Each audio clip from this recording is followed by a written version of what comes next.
اسد عمر تے چکوال دے لوگ مرنا جان دے نے غازیوں کی شہیدوں کی سارے چکوال اپنے کپتان کے ساتھ کھڑا ہے. ایاک نعبد و ایاک نستعین چکوال کے اندر. اور میں دیکھ رہا ہوں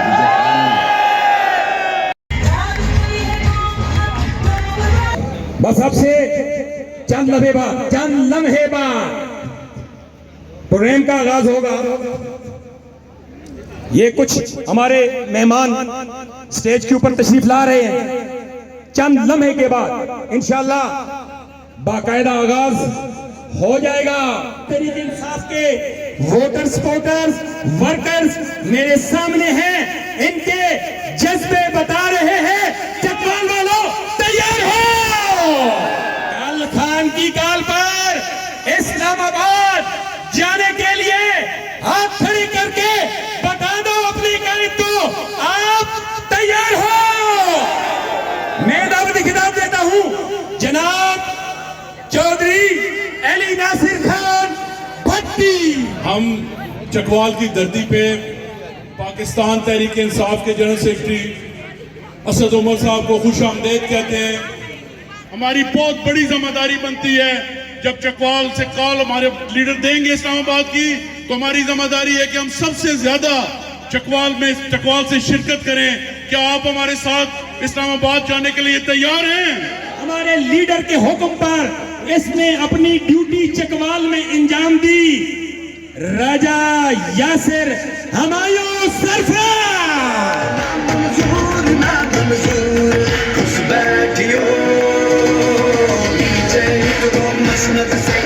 آج اس دم دھرتی پہ چکوال کے غیور عوام اسد عمر صاحب کو جو عمران خان صاحب کے نمائندے ہیں اور عمران خان صاحب کی جو حقیقی آزادی کی جنگ ہے اس کے نائب سپہ سالار ہیں. ہم ان کو ویلکم کرتے ہیں. اسد عمر صاحب اسد عمر چکوال کی زمین جس کو سب لوگ غازیوں اور شہیدوں کی زمین کے طور پہ یاد کرتے ہیں. اسد عمر صاحب یہاں کے لوگ یہ جانتے ہیں کہ موت منجی تے بھی آنی ہے تے میدان وچ بھی آنی ہے تے چکوال دے لوگ مرنا جان دے نے. انشاءاللہ عمران خان دی کال تے جو رسپانس چکوال دینا ادھی کوئی مثال نہیں ہونی. بلکسر دلہ لطیفال منگوال سرال گڈیال ہرڑ چوک ہر جگہ تے بھرپور ریسیپشن اسد عمر صاحب کو ملی.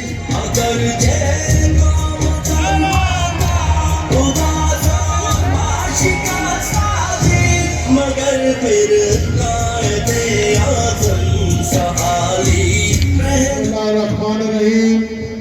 السلام علیکم چکوال. ماشاءاللہ بڑی تعداد میں چکوال والے اپنے کپتان کا پیغام سننے کے لیے آئے ہوئے ہیں.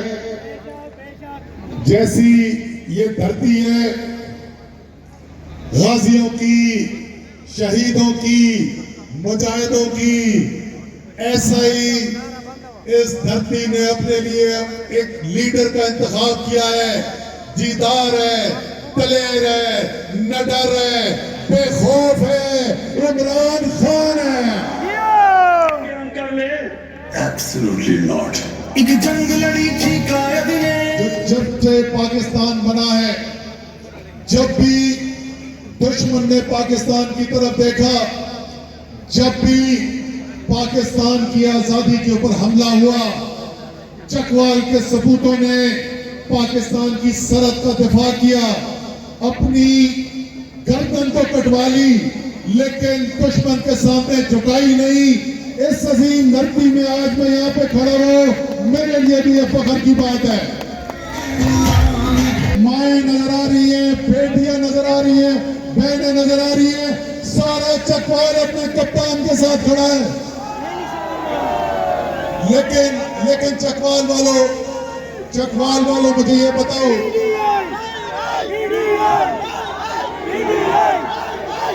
ماشاءاللہ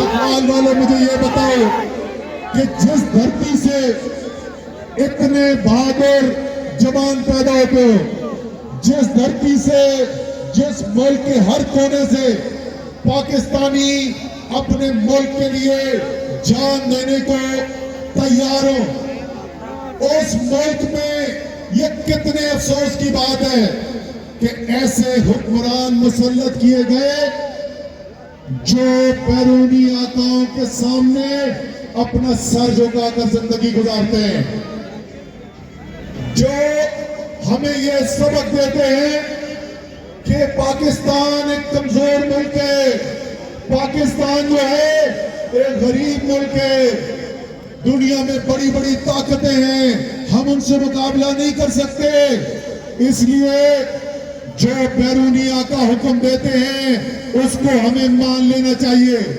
चाहे वो हुक्म पूरा करने के लिए जैसे 2002 के बाद हुआ, इस धरती के ऊपर आग का खेल खेला गया, 70 से 80 हजार पाकिस्तानी शहीद हुए, मुल्क के अंदर आग लग गई, किसके लिए?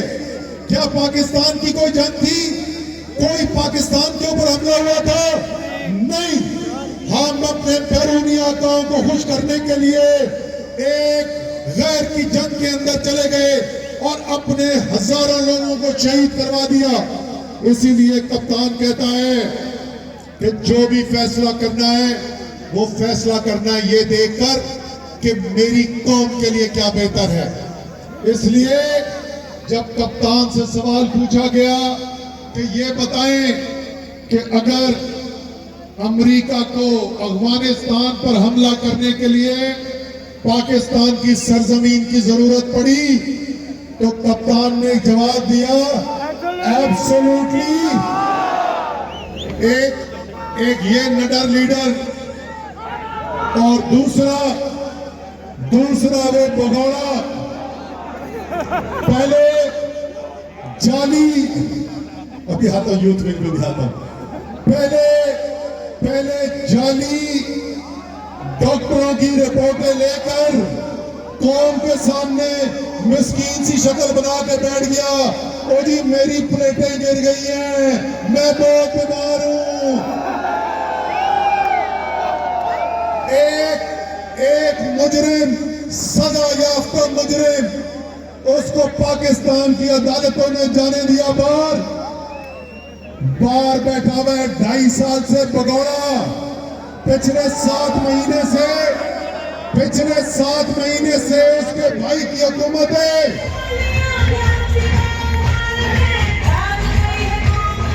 कैमरे सामने ना हो तो उस वक्त कप्तान का हौसला कैसे होता है? क्योंकि आपने उस कप्तान के साथ खड़े होकर अभी ये जात जीतनी है। हम अस्पताल पहुंच गए जी, अस्पताल पहुंचे तो मैसेज आया कि असद भाई खान साहब बुला रहे हैं अंदर। मैं चला गया खान के पास, अब मैं जा रहा हूं, वहां पे एक बंदे को गोलियां लगी हुई है, तकलीफ में, तो कोई परेशान होगा, कोई अपनी तकलीफ के बारे में सोच रहा होगा, और वो मुझे बोलता है कि असद टीवी पे, अभी जो टीवी पे, और मेरा पैगाम दो कौम का, क्योंकि लोग इंतजार कर रहे हैं, वो सुनना चाहते हैं कि मैं इस वक्त क्या सोच रहा हूं। वो आदमी जो गोली खाकर भी अपनी कौम का सोचे, क्या ऐसे लीडर को कौम कभी छोड़ सकती है? कभी अकेला छोड़ेगी अपने कप्तान को? सवाल ही पैदा नहीं होता। जो भी फैसले होंगे वो पाकिस्तान के अवाम करेंगे, वो पाकिस्तान जहां के फैसले लंदन और अमेरिका में हो, वो पाकिस्तान जहां के फैसले ताकतवर लोग बंद कमरों में बैठ के करेंगे।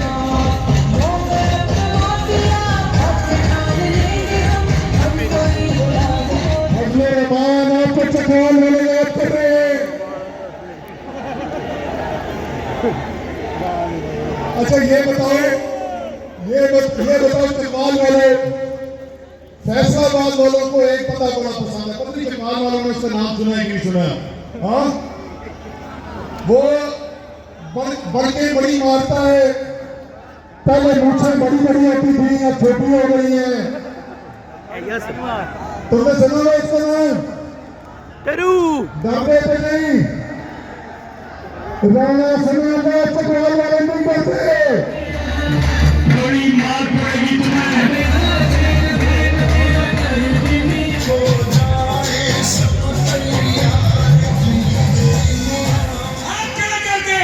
अपने खैर को दिखा दे, खैर तेरे क्या निशान,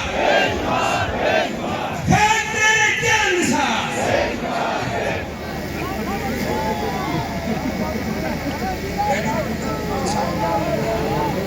अच्छा जी, बिस्मिल्लाहिर्रहमानिर्रहीम। इय्याक नअबुदु व इय्याक नस्तईन।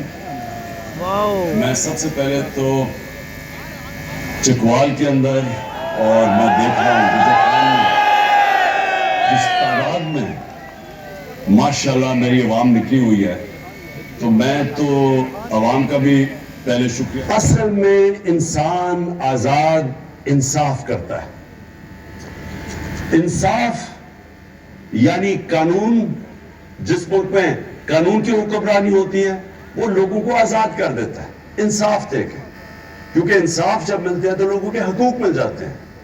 हकूक का मतलब ये है कि हर इंसान, हर पाकिस्तानी, कोई भी ताकतवर उसके ऊपर और मुश्किलों से जाते हैं, क्योंकि उधर उनके जो मुल्क का निजाम है वो, क्योंकि वहां इंसाफ है और वहां इंसानों की हकूक के तहफ़्फ़ुज़ है, तो जो लोग मेहनत करते हैं उन्हें पता है कि उनको मेहनत का फल मिलेगा। ये नहीं कि वहां कोई पैसे लोगों को बांट रहा है। वहां का निजाम ऐसा है कि जो मेहनत करेगा उसको उसका फल मिलेगा। और जो तीसरी चीज कि जो तिजारत करने जाते हैं, मसलन कोई सरमायाकारी करने जाता है, कोई बिजनेस करने जाता है, उधर उनको ये इत्मीनान है कि उनकी जो बिजनेस है वो उसको चलाने के लिए वो रुकावटें नहीं आएंगी, रिश्वतें नहीं मांगी जाएंगी, सरकारी महकमे उनकी जिंदगी मुश्किल नहीं करेंगे जब तक वो पैसे नहीं देते। और इसीलिए वहां सरमायाकारी ज्यादा है, वहां खुशहाली ज्यादा है। जो हमारी हकीकी आजादी की तहरीक है, इसका सबसे बड़ा मकसद यह लोगों को आजाद करना। क्योंकि मैं बैरून मुल्क पाकिस्तानियों को पिछले 40 साल से जानता हूं, इन्होंने मेरी मदद की शौकत खाना बनाने में, क्रिकेट के जमाने से मैं जानता था। फिर तहरीक इंसाफ को ये पैसे भेजते हैं, तो क्यों जब भी मैं इनसे पूछता हूं वो क्यों नहीं पाकिस्तान में सरमायाकारी करते? क्योंकि उनको इत्मीनान नहीं है पाकिस्तान के इंसाफ के निजाम पे। उनको खौफ ये है कि अगर वो यहाँ कारोबार शुरू करेंगे तो हर किस्म की रुकावटें सामने खड़े होंगी और उनकी हिफाजत नहीं करेगा पाकिस्तान का जो इंसाफ का निजाम है। तो इसलिए ये जो आपकी हमारी जो तहरीक है ये चलती रहेगी। ये इंशाल्लाह इलेक्शंस भी अनाउंस हो जाएं, फिर भी ये चलती रहेगी जब तक इस मुल्क में कानून की हुक्मरानी नहीं आएगी, और जब तक के ताकतवर और कमजोर एक तरह कानून उनको देखेगा। एक ही नजर से कमजोर और ताकतवर को जब तक नहीं देखेंगे ये मुल्क आजाद नहीं होगा, खुशहाल नहीं होगा।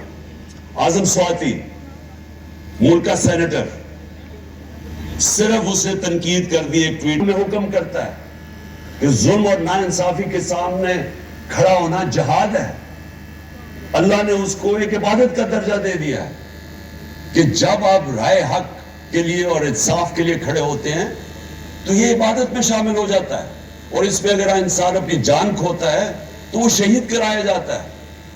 जिस तरह अरशद शरीफ शहीद, उसने राय हक पे खड़े होके धमकियों के बावजूद वो खड़ा रहा, उसके ऊपर मुल्क से भी बाहर जाना पड़ा, लेकिन वो हटा नहीं है हक और सच से, अपनी जान देनी पड़ गई, जान की कुर्बानी दी उसने, लेकिन वो हटा नहीं। तो हम सब, हमारी कौम के ऊपर अब ये लाजिम है कि हम अब डिमांड करें कि इन लोगों को इंसाफ मिले। एक पाकिस्तान का नंबर 1 इन्वेस्टिगेटिव सहाफी जिसकी जमीन की कोई कीमत नहीं थी, उससे ये हुआ है, मुल्क के सेनेटर से हुआ है, पाकिस्तान के एक्स प्राइम मिनिस्टर से ये हुआ है। हमें अगर इंसाफ नहीं मिलेगा तो बाकी किसको मिलेगा इस मुल्क में इंसाफ? तो लिहाजा ये मार्च जो पाकिस्तानी कौम जागी हुई है, ये जुल्म अब ये नहीं बर्दाश्त करेगी कि जो ताकतवर हो जो मर्जी कर दे।